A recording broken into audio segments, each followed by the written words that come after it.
Okay, guys, it's summer fun drive time at the Scott Horton Show. Bills are piling up and equipment is wearing out. So here's the deal. Anyone who donates $50 or more gets a chance to win a week's vacation for two to Costa Rica. Drawing is July 15th. Winner, go whenever you want. See more details at scotthorton.org/raffle.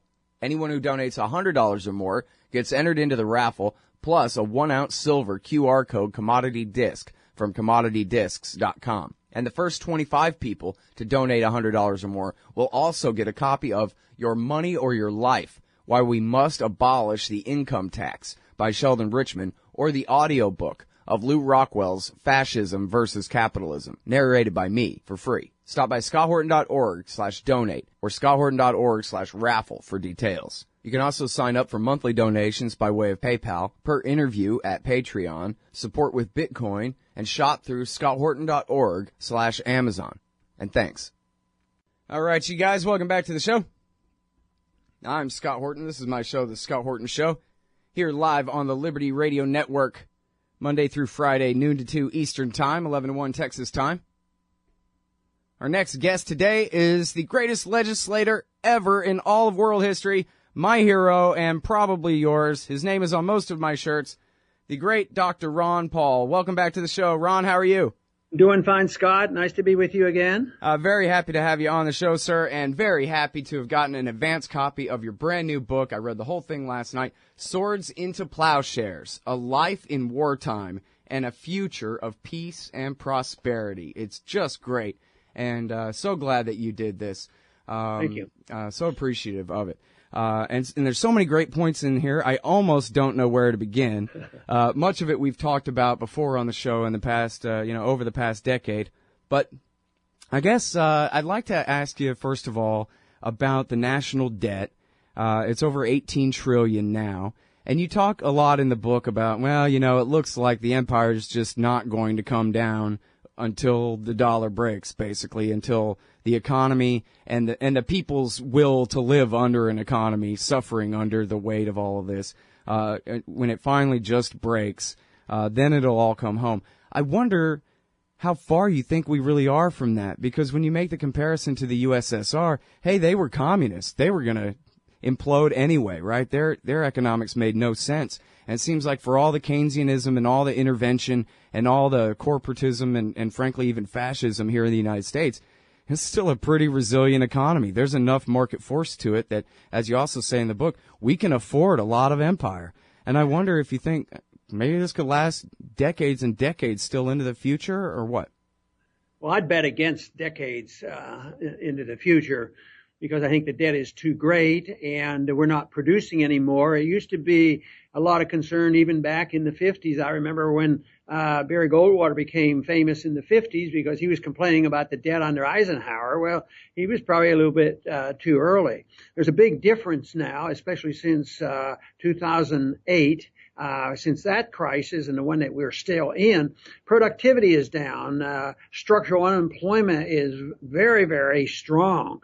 And more and more people are unemployed. They give you positive signals like the unemployment rate is 5.3%, but the jobs that are created are part-time, and they don't, and there are more full-time jobs lost. So the number of people actually employed goes down all the time when you take into consideration the increase in population. So the numbers aren't there. But the question is, well, if it's so bad, why didn't the collapse happen 2 years ago or yesterday? Or why don't you say it's going to happen tomorrow? Well, there's one aspect of Austrian economics that more or less explains this, and it's called the subjective theory of value. And so there's subjectivity involved in this, and it's what people think is going to happen. So they can convey confidence to a degree, not forever, but right now a lot of confidence has been conveyed to the American economy because, like you said, if you look around, there's still a lot of wealth and there's still a lot of trust in the dollar. But if you look at the true value of the dollar over the last 20 years or the last 100 years, compared the value of the dollar today to 1913, well, it used to be what you could buy for a penny when the Fed started. You have to pay 25 times that. And so that's steady. I see it like the foundation has been totally eroded. It's a economy built on sand, and something's going to blow it down because it has a life that's sort of artificial. So we're on the verge of it, and sometimes we get special benefits. As long as we're the reserve currency of the world, this is going to last. And until somebody comes up with something else, or they reject all currencies and people just leave all paper currencies, like people were leaving, the euro and the Greeks suffering the consequences. That's going to happen around the world eventually, but there's going to be people then go to real money, gold and silver, or some currency that is maybe established. Maybe they'll establish a currency someplace with Russia and China and have some gold backing to it. We don't know what that'll be, but there's no reason to be optimistic that in 10 years from now we will see economic growth and people satisfied, and there wouldn't be, because if we keep doing this, the discrepancy between the rich and the poor, that's the big political issue now. This is a consequence of this. This is why the middle class is suffering, and the discrepancy is what is going to motivate all the politicians. But until they give a free market answer and emphasize personal liberty and emphasize no more wars, believe me, it's downhill for us. Right. Now, so speaking of dollar hegemony, I know, and this is something we've talked about in the past as well. At the end of World War II, of course, America's economy outmatched the whole rest of the world, basically. So there's just no question why the dollar was considered as good as gold, and it was partially backed by gold at the time. So having dollar hegemony as a legacy of that makes sense. But I wonder, how far past the kind of legitimacy of that legacy do you think we are now? Is it, because people say that it's the American empire itself that kind of forces the world, like our deal with the Saudis to denominate their oil sales in dollars, for example, and other kind of contrivances like that, mirrors and wires and smoke and bubblegum and shoestring kind of holding the thing together with American force is what makes the world continue to use the dollar in that way.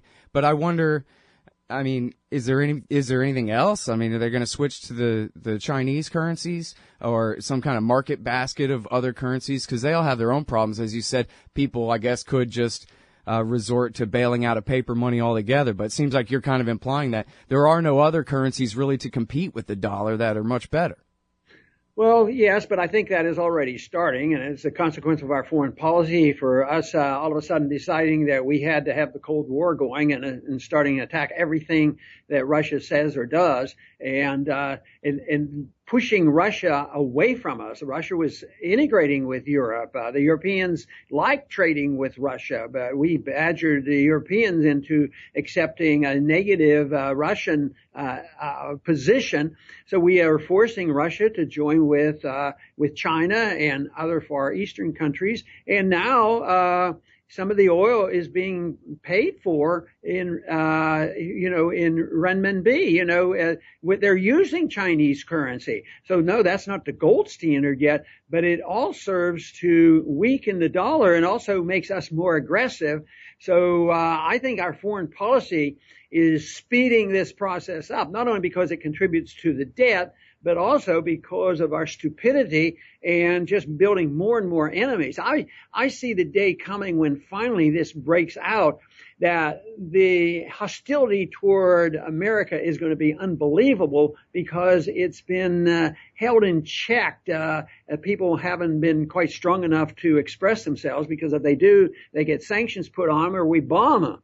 But once we get a little bit weaker, there's going to be piling on. Right now, there's strong talk about the Saudis going with Russia. Now, that is a big deal. I mean, we have been the protector of Saudi Arabia since World War II, when Roosevelt made that commitment. But I think there's a lot of things going on that potentially could change things overnight. Not that I think it's going to be tomorrow or the next day, but we are getting awfully close to this. And yes, we put on sanctions and we put our troops and around Russia and all these things, but there's going to be an accident, there'll be a false flag, or there'll be some unintended consequence, and this is going to break down. So it's one of these things that you ought to be prepared, but not sit on the edge of your chair and say, well, tomorrow's the day it's going to happen. You can't do that, but just think of how many Greeks right now wish that they probably would have taken their money out of the bank a little bit earlier. They had years to be suspicious of what was happening, but no, the government will take care of us. We live in a welfare state. They have always taken care of us before. They'll take care of us, but all of a sudden the banks are closed. So debt is the big problem, and debt is what will bring us down. Not only do we have that $18 trillion national debt, we owe foreigners over $6 trillion. We're the biggest debtor in the world. Our debt is greater than our GDP. So economically speaking, we're in bad shape. All right, now this is something that you talked about a bit in your speech, or actually kept going back to this in your speech at UT, the Future Freedom Foundation thing a few months back, about how, kind of no matter what, I think he even said all of the worst natural disasters even happen at once. Volcanoes and hurricanes and earthquakes and a war and a currency problem. Don't worry, all we need is freedom and everything will be just fine. Now, for people who don't understand what you mean by that, what do you mean by that, really? Well, I say things like that and close to it, but I don't think I want to say everything is going to be perfect, but everything will be better. What I'm saying is that the only correction for excessive debt is liquidation of debt. And this is why the Greek thing has been going on for 5 years. They won't accept the idea that the debt is unpayable. They're only looking around for victims. Who's going to suffer the most? Which banks are going to suffer the most? Which group of people won't get their pensions? And on and on. But the debt has to be liquidated. The sooner you liquidate, the better. We prolonged the liquidation in our Great Depression in the 30s and early 40s. The Japanese tried to handle their debt by adding more debt. That's what we're currently doing. But if we allow the liquidation, let's say that there was no bailouts back in 08 and 09 and no QEs and propping up and transferring wealth from middle class to the rich.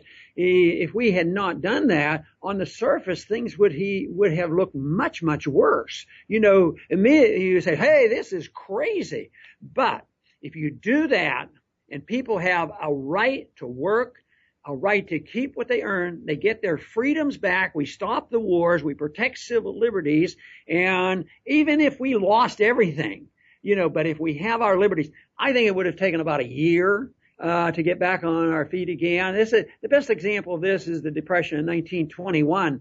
There was the liquidation of debt and the Depression after World War I and the Wilson years and the war spending and all these kind of things. And the GDP went down. I think it was up down 15% in 1 year, but the debt was wiped off the books. That's what you need, but it's sort of like painful treatment, and nobody wants it. But if you concentrate on liberty and concentrate on reality about when debts get to a certain level, they're never paid. It's just that they're looking around for victims. And Adam Smith actually pointed this out pretty well, that nations have this tendency to get this debt, and they don't pay. And so often, debt is liquidated, by the debasement of currency, and that's what we're working on, or at least Bernanke and Yellen are working on so hard, is to liquidate the debt. They know what they're doing, but they don't come out and say, we want to liquidate the debt and punish the purchasing power of all people, even though that's exactly what they want to do, and they admit it, and along the way they punish everybody who wants to save money and try to protect against this. So, yes, I strongly believe that if you take your medicine, things will look tough on the short run, but we would survive if we have our liberties. Today, the worse things get, the more authoritarian our government gets, the more intrusion on our liberties, the more spying, the more wars we have. Mm-hmm. And that's absolutely the wrong way to go. So my vote is for liberty. Yeah, see, I think that's such an important message because I was speaking a few weeks back with Professor Alfred McCoy, who I'm sure you're probably familiar with, and who is certainly an anti-imperialist. He was in no way trying to, rationalize or justify the empire. But he was saying, boy, when the empire falls, when Russia and China and Europe finally integrate, when America, as you were talking about before, succeeds in pushing all its former friends together in an alliance against us and that kind of thing, and our empire finally does break, it's going to hurt so bad. And I was thinking, well, geez, because, and really, Dr. Paul, it's because I've been listening to you for so many years now. It seems like that's really the best thing that could possibly happen. Never mind to the people of Iraq and Afghanistan, et cetera, but for the American people, even if we do have to suffer a pretty bad depression when the dollar breaks or whatever it is, as long as we have free market pricing systems and so forth, then it'd be okay. You know, and we're you know, working hard at it, and I think there are some signs that the young people are changing their minds. But the real problem is going to be is they can't stop the momentum. Yes, they can temporize things, but the crisis will come and the financial system will break down and we will give up our empire. But if they haven't talked about the real saving grace of personal liberty, then there's no other choice but to have another totalitarian come on. And right now, why should a avowed socialist get the biggest crowds right now? And it's government take over and redistribute wealth, and so they're out there, and there are others who lean toward fascism. I'm a strong guy. I'm going to take over. I'm going to be the boss. So they're out there, and our voices are getting more numerous, but we're not louder. And I'm not too worried about that. I'm worried about getting this 8% of the people who will be the thought leaders who will have an influence on the 51%.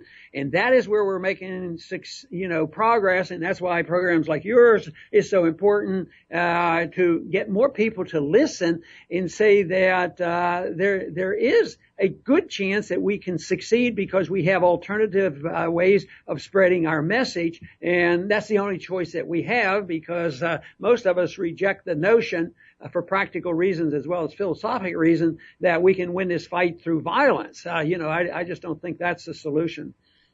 Right. And now, especially on Independence Day, which I guess that's probably the one American war that you and I would agree that we might be for, but it's that assertion of individual liberty is at the very basis of American civic life, that we're all born free. And then the entire Misesian vision and the libertarian story that you've been telling all these years is about how, hey, guess what? Conveniently, it's liberty that works. All this socialism and planning and whatever, all it does is create distortions and worse problems later. It's liberty that actually creates the ordered society that we need. It's the mother of it, not the daughter. And as you're saying, especially in times like this, that message is extremely important when so many demagogues are willing to say, all you got to do is surrender more of your freedom and more of your power, and we'll take care of it for you. Yeah, and I think, right now we actually have an opportunity because our message wasn't listened to at all because there was such tremendous amount of prosperity, and there was a lot of momentum, and there's still this prosperity on the surface, and all you need is a good lobbyist to get hold of it. But more and more people now understand that the system isn't working and that we can't depend on it. There will be more Greek failures. And this to me is, very, very important. I've many times over the years have said there's something wrong with us who promote liberty, because it's so wonderful. Personal liberty, you can do what you want as long as you don't hurt people. You mean there is more prosperity and there's more peace, and we don't win the argument? I mean, what's the matter with us? Because somebody thought they could get a free lunch forever. But right now, the free lunch is no longer going to be free, and that's why we have to make sure that they don't pursue it with more totalitarianism and say, oh, yeah, but we screwed up. We didn't have the right regulations. We didn't print enough money. We didn't do this, and we bailed out the banks, and we should have given more money to somebody else. So that is a challenge for us, but I think we haven't done a very good job, but we better do a better job to convince the people that something as wonderful as personal liberty and owning our own lives actually gives us more wealth. There's still too many that don't believe this, but we need more people teaching this. And this is one reason why I've liked the Mises Institute, is because they work on trying to get more people into the universities and more people teaching this. But we have to use everything, whether it's the internet, your radio programs and things like this, to convince people to stop and think. You just can't keep doing the wrong things that have been so destructive financially and to our personal liberties. Every day, there's another nail nail into the coffin of the republic by some politician. This past week there was a big nail into the coffin when we saw Jerry Brown out in California saying nobody has any exemptions for saying that this government doesn't have the right to inject you with anything they want. So we better wake up, that's all. All right, I'm talking with the great Dr. Ron Paul, the heroic Dr. Ron Paul, author of Swords Into Plowshares, A Life in Wartime and a Future of Peace and Prosperity. Brand new, coming out. It's not quite out yet, am I right? That's right, but within a few days it'll be able to be pre-ordered, so I hope everybody keeps their eyes and ears open for it. Okay, yeah, it'll be right there on Amazon. Of course, we'll link to it and all that at the website, etc. Again, Swords Into Plowshares, a great book. And you really do aim very high in this book, too, and talk about the abolition of war. Shades of this book, The End of War by John Horgan, where he says, hey, listen, we haven't succeeded in truly abolishing slavery from the planet, but it's virtually universally outlawed. And, the people who participate in it are being hunted, and that's the way it's supposed to be. That's the best we can do, I guess, in a world of 7 billion people. But, slavery has always been with humanity, since coming out of the grasslands. So, this is a huge leap forward, and you talk about the huge leap forwards that humans have made in the past few centuries in terms of material wealth and advancements in science and technology and medicine and different ways of taking care of each other and pricing systems and all these things. And you say, hey, it's real. It's possible. Imagine it. We could abolish war from the face of the earth. Yeah, and the world is so young. When you think about recorded history, it's just in a few thousand years of history, and the Industrial Revolution is even much shorter. So I would say there's every reason in the world to have some sort of optimism that the human race can change its attitude.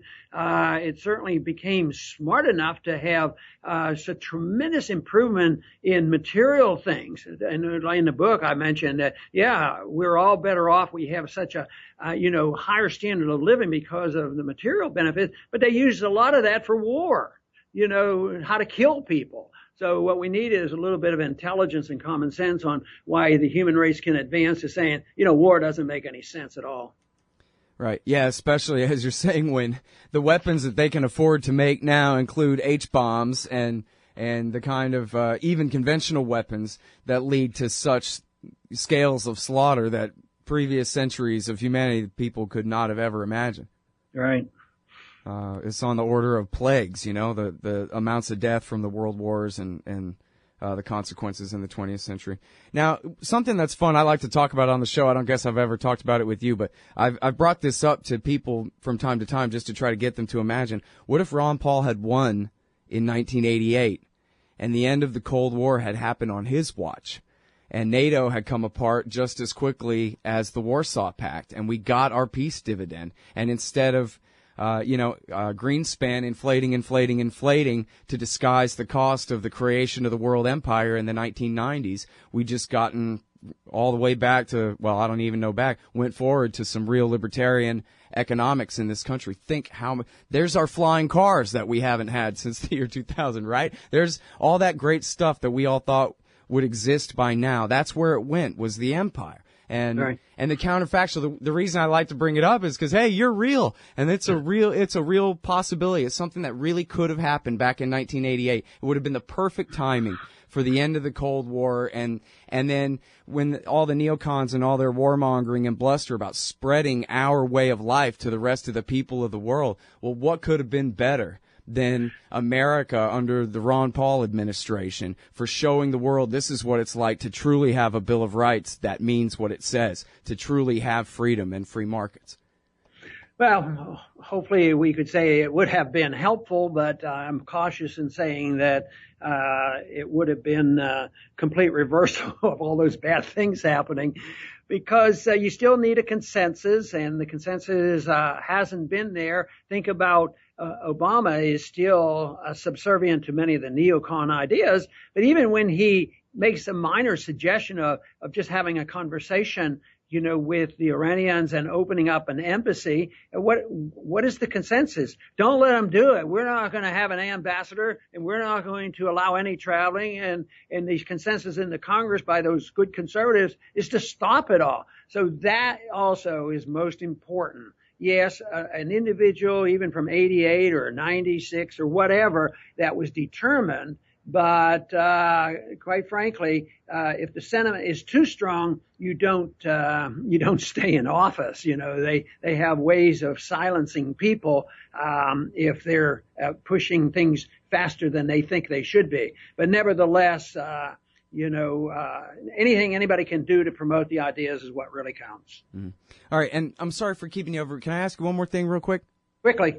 Okay, you mentioned in here about the international institutions, the United Nations, the WTO, and NATO and CETO, of course, the treaty organizations and all that. Are you that confident, especially on the UN? Are you confident that the world would be peaceful, that America would be more peaceful without the UN Security Council, which, of course, the whole apparatus is created in the name of world peace? Well, I think, no, others things that would happen, but I think the world would be much better off because I argue the case for smaller government, smaller units, secession, self-determination. And when you have fast-track legislation for international agreements that are done in secret, whether it's WTO or who knows what, is going in the opposite direction. So I don't think it solves the problem of the violence between states, but it would be greatly reduced. I mean, you look at the mess that's going on in Ukraine right now. The IMF is involved, and our funds are involved. NATO's involved, and it would be more difficult if you establish the principle of self-determination and us staying out of those affairs. Then the neighbors over there would have to deal with the same thing in the Middle East. But I think the more organizations you have, the worse. I mean, when you think about the organizations that came out of World War I and the Versailles Treaty and the artificial lines that were drawn, that was the real culprit, but we're still at it. So maybe the names of the organizations change, but it's always these coalitions to tell other people to leave. Mainly, it has been so often, a way of getting hold of natural resources. And if people understood the free market, the best way would be is to let people alone. And what else can they do with their natural resources but sell them to us? So I think that the international organizations are a danger to us. All right. Thank you very much for your time again on the show today, Dr. Paul. Very good. Thank you. I sure appreciate it. That's Dr. Ron Paul, author of the brand new Swords into Plowshares, A Life in Wartime and a Future of Peace and Prosperity. We'll be right back. Hey, y'all, guess what? You can now order transcripts of any interview I've done for the incredibly reasonable price of $2.50 each. Listen, finding a good transcriptionist is near impossible, but I've got one now. Just go to scotthorton.org/transcripts, enter the name and date of the interview you want written up, click the PayPal button, and I'll have it in your email in 72 hours max. You don't need a PayPal account to do this. Man, I'm really going to have to learn how to talk more good. That's scotthorton.org/transcripts.